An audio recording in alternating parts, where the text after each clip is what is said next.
Yes, thank you very much, Tatiana, and good morning, everyone. So the OECD's work on to strengthen civil service capacity for sustainable development was initiated through, if we can go back one slide. Okay, so it's not to not to confuse the audience. Thank you.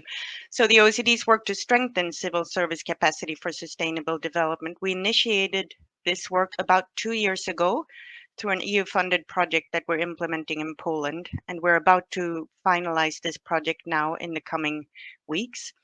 And the purpose of this project has been to develop a government capacity building program on sustainable development for experts, mid-level, and senior level civil servants in combination with an online knowledge sharing platform for all practitioners.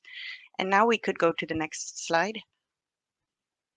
So based on the premise then and what Tatiana spoke about, that we need both institutional mechanisms and civil service skills to address these cross-cutting challenges, the SDGs being one, and also the Paris Agreement and COVID crisis, we began by elaborating a conceptual framework. And this framework distinguishes between four functional dimensions. And I apologize if this is a bit small, but it's the skills within the red circle at the bottom of the screen. So turning vision into plans, delivering high quality policy, measuring progress based on evidence, and reacting and adapting to change. And then we have four additional transversal skills related to the specific nature of these new complex challenges, including SDG implementation, of course. And these are the dark gray rectangles also at the bottom of the screen. And they point to the need for transversality and long-term perspective, involving stakeholders and promoting dialogue, a culture of evidence, and again, a holistic and value-based leadership. And of course, these 8 skill sets are not enough for a high performing civil service, but you also need complementary skill sets, which are the ones in the circles around this rectangle at the bottom, which include statistical and digital literacy, the use of public governance tools such as the budget or public procurement systems, and of course also communication and negotiation skills are additional skill sets that civil servants of today need to have. And this framework, we developed it together with the ICON Institute, was published in an OECD working paper late last year, and it has provided us with a framework for this project that we're implementing in Poland. And it's also, we believe, an approach that can be easily replicated and used in other countries as well. So if we could go to the next slide. So I will outline how we went about developing this capacity building program. So the first step was the diagnosis of the baseline. And here we mapped Poland's institutional mechanisms for sustainability against the recommendation, the PCSD recommendation that Tatiana outlined. And we also conducted an online skills assessment, which is what I will focus more on here, given the topic of today's discussion. So the skills and sustainability aspects of civil servants themselves. So this online skills assessment was completed by close to 700 civil servants in Poland at the central level, I should say. And we asked them on 5 broad skill sets and 6 targeted competence areas. These are the ones to the left on the screen. And for each competence area, we asked them to assess 3 dimensions of their work. So their own competence, what is the level of your competence in this area? The management support received, to what extent does the management of your institution support these competences? And also the organizational processes in place within the organization. Are there processes in the public administration to support the unfolding of these skills? We can go to the next slide.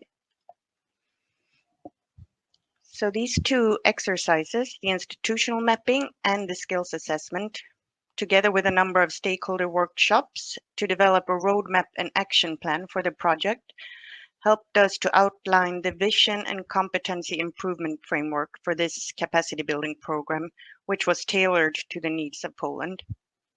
Next slide.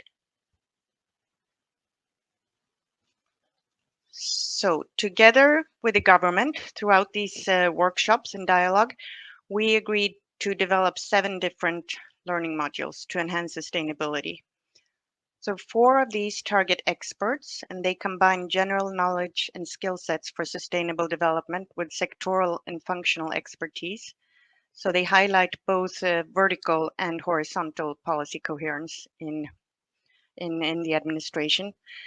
And we also developed 2 modules for managers with a focus on leadership capabilities and soft skills that I mentioned before, such as communication and negotiation skills, which is becoming more and more important in addressing these complex challenges because of the competing priorities and objectives of government policies, perhaps.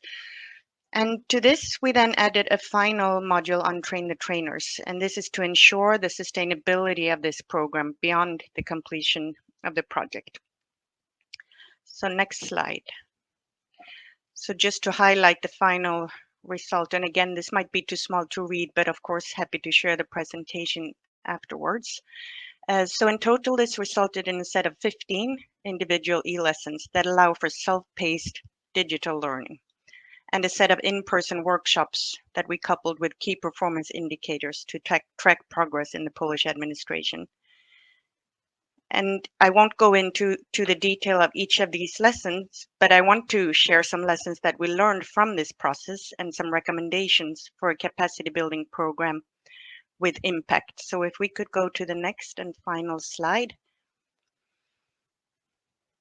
So what we found in order to design a capacity building program with impact on sustainability, we found that such a program could focus on all the examined dimensions, so both the individual skills, the managerial support, and the organizational support in helping to unfold the development and use of those skills. And it targets competence areas with the largest gaps. And here in Poland, we found that those were long-term and horizontal planning, inclusiveness, and cross-sectoral policymaking. Such a program would also adapt the content based on the different levels of seniority and develop community of practice among peers. And last but not least, and this is why I mentioned self-paced e-learning, because it also needs to account for time constraints. This came up several times during this project's development, that a majority of the civil servants indicated that a lack of time is one of the main reasons for not making the most of existing training opportunities. I also mentioned at the beginning that we've developed an online knowledge sharing platform in parallel where civil servants can go and find out much more information than what's in these 15 lessons, depending on their specific interest, position, and area of expertise. So in terms of next steps, this capacity building program will be rolled out across the Polish central administration after the summer. And we hope it can provide other countries with inspiration too, so as to ensure that sustainability in public administration is not a neglected issue. And with that, I want to thank you very much for your attention and for the invitation to share our experiences here. And we look forward to staying in touch, of course, and exploring opportunities for tailoring this capacity building program to the needs of your government or institution. So thank you very much.